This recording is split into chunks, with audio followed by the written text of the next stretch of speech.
Hello दोस्तों, मैं प्रसन्नजीत आप सबों को मेरे YouTube चैनल प्रसन्नजीत विजन में स्वागत करता हूं। दोस्तों, मैं आज देश की जो नई शिक्षा नीति आई है इसके बारे में बात करेंगे। तो चलिए वीडियो को स्टार्ट करते हैं। दोस्तों, ये जो राष्ट्रीय शिक्षा नीति 2020 आई है, यह लगभग 34 साल बाद जो पुरानी शिक्षा नीति का जगह लेगा। ये देश की तीसरी शिक्षा नीति होगी। और इससे पहले दोस्तों 1968 और 1986 में शिक्षा नीति बनी थी। तो 1986 के बाद ये तीसरी शिक्षा नीति है दोस्तों। और इस शिक्षा नीति का जो ड्राफ्ट तैयार किया गया दोस्तों, इसमें 2 समिति बनाई गई थी। तो उसमें जो पहली समिति थी, उस समिति का अध्यक्षता TSR सुब्रमण्यम ने किया था। और जो दूसरी समिति थी, उसकी अध्यक्षता के कस्तूरीरंगन ने किया था, जो इसरो के पूर्व प्रमुख रह चुके हैं। और इस समिति ने अपनी जो रिपोर्ट बनाई थी, वो रिपोर्ट 31 मई 2019 को सौंपी गई थी। उसके बाद दोस्तों, इसमें सबसे बड़ी बात यह कही गई है कि इसमें जो देश की GDP का लगभग 6% देश की शिक्षा में खर्च किया जाएगा दोस्तों। और जो आप जिस देश में देखिएगा जो बहुत डेवलपमेंट है या फिर जो बहुत अच्छे डेवलपिंग कर रहे हैं, वो सारे देशों में आप ये देखिएगा कि शिक्षा का स्तर बहुत बढ़िया है। उसके पीछे एकमात्र यही कारण है कि वो अपने जो शिक्षा का स्ट्रक्चर को बहुत अच्छी तरह से बनाया है। और वहाँ लगभग अपने GDP का 6 से 7% खर्च करते हैं। इसीलिए इस समिति ने भी शिक्षा में लगभग 6% खर्च करने का मतलब ये बनाया है, एक मोटा रकम बताया है कि इसमें 6% खर्च कीजिए। उसके बाद देखते हैं दोस्तों नेक्स्ट क्या है। इसमें सबसे बड़ी बात यह है कि इसमें 10+2 सिस्टम को ख़त्म कर दिया गया है।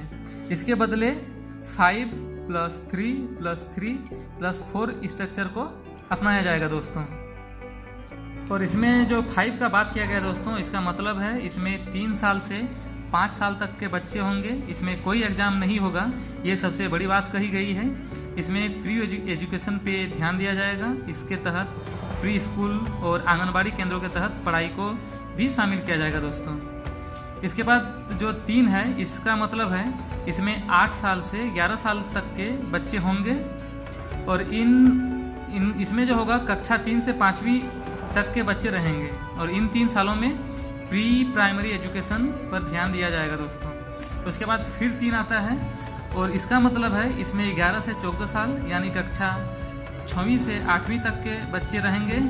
और इसमें सबसे बड़ी बात किया गया है कि इसमें 10 दिन बैगलेस क्लास होंगे, यानी बच्चों को 10 दिन बिना बैग के भी जा सकते हैं। इन 10 दिनों में क्या किया जाएगा दोस्तों, इसमें स्किल सिखाया जाएगा, जैसे कारपेंटर हो गया, गार्डनिंग हो गया, प्लम्बर आदि का स्किल सिखाया जाएगा। ये सबसे बहुत बड़ी बात की गई है, इस समिति की रिपोर्ट ने ये बहुत बड़ी बात की है दोस्तों। उसके बाद हम लोग देखते हैं फिर 4 आता है। तो इसका मतलब क्या है दोस्तों कि इसमें 14 से 18 साल के बच्चे रहेंगे। और इसमें कक्षा 9वीं से 12वीं तक के बच्चे होंगे। और ये सेकेंडरी स्टेज होगा दोस्तों। इसमें बच्चे खुद सब्जेक्ट चूज़ कर सकेंगे। इसमें सब्जेक्ट की कोई पाबंदी नहीं होगी। तो पहले क्या होता था दोस्तों कि 10th क्लास के बाद बच्चों बढ़ जाते थे, कोई आर्ट्स लेता था, कोई साइंस लेता था, कोई कॉमर्स लेता था। तो इसमें ये सिस्टम ख़त्म कर दिया गया है। यदि आपको केमिस्ट्री के साथ साथ यदि आपको पॉलिटिकल साइंस भी पसंद है, तो आप दोनों सब्जेक्ट चूज़ कर सकते हैं। और इसमें आपको फॉरेनर लैंग्वेज भी ऑप्शन में रहेगा। यदि आप चाहते हैं कि फॉरेनर लैंग्वेज में पढ़ना, तो ये भी आप पढ़ सकते हैं दोस्तों। नई राष्ट्रीय शिक्षा नीति जो है दोस्तों 2020 के तहत कक्षा 3, 5 तथा 8वीं में एग्ज़ाम होंगे। बाकी कक्षा में क्या होगा, असेसमेंट के तौर पर बच्चे प्रमोट कर दिए जाएंगे दोस्तों। उसके बाद स्कूली शिक्षा के जो पाठ्यक्रम है उसको कम किया जाएगा, तथा मातृभाषा या क्षेत्रीय भाषा में कम से कम 5वीं तक के पढ़ने की व्यवस्था होगी। उसके बाद जो है 12वीं के बाद भी स्ट्रक्चर को चेंज किया गया है दोस्तों। तो इसमें क्या किया गया है, तो 12वीं के बाद जो हम लोग मल्टीपल एंट्री एग्जिट प्रोग्राम के तहत होगा। यानी कि यदि आप पहले साल के बाद ड्रॉप आउट हो जाते हैं स्कूल से, कॉलेज से, तो आपको एक सर्टिफिकेट दे दी जाएगी। उसके बाद आपको यदि फिर वहाँ ड्रॉप आउट होने के बाद यदि फिर पढ़ना चाहते हैं तो वहाँ से स्टार्ट कर सकते हैं। उसके बाद दूसरे साल में क्या होगा दोस्तों, ये दूसरे साल आप कंप्लीट करने के बाद ड्रॉप आउट करते हैं तो आपको एक डिप्लोमा की डिग्री दे दी जाएगी। उसके बाद यदि आप तीसरे साल में ड्रॉप आउट करते हैं तो आपको बैचलर की डिग्री दी जाएगी। उसके बाद चौथे साल के बाद क्या होगा दोस्तों, यदि चौथा साल कंप्लीट कर लेते हैं उसके बाद ये चौथे साल में कंप्लीट करने के बाद आपको बैचलर ऑफ रिसर्च की डिग्री दी जाएगी। उसके बाद आता है एमए और एमएससी। यदि आप चौथे साल की डिग्री करते हैं उसके बाद एमए करते हैं या एमएससी करते हैं तो आपको 1 साल करना होगा, और यदि आप 3 साल के बाद डिग्री करते हैं तो वो आपको 2 साल का एमए या एमएससी का कोर्स करना पड़ेगा। तो यही मतलब मुख्य तौर पे जो नया राष्ट्र शिक्षा नीति 2020 आई है, इसमें मोटे तौर पे ही प्रमुख बातें कही गई है।